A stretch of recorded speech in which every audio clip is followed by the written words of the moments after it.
Hello everyone, my name is WashyCrab and today I'm showing you how to eliminate spam uh, in your for your Discord. Uh, First off, if you do get a spam link, don't click on it.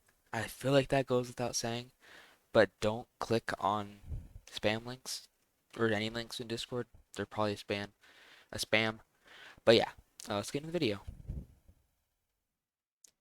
The first thing you want to do is head over to your user settings, go over to privacy and safety, and then if you're getting like not safe for work spam, turn this on. Everyone, allow direct messages from server members. You can turn that off, and that applies to all your server settings. But I'll show you something in a second. Anyway, who can add you as a friend? You can turn that off. But anyway, the coolest thing that I think a lot of people know about is you can right click on a server. If you're getting a lot of spam from say Sounds World, which you don't, you should join. It's pretty cool. Also join my server, no spam, I promise. Right click, notify your privacy settings, and then toggle that off. And now people in this server won't be able to message you from this server. So it kind of helps eliminate some spam.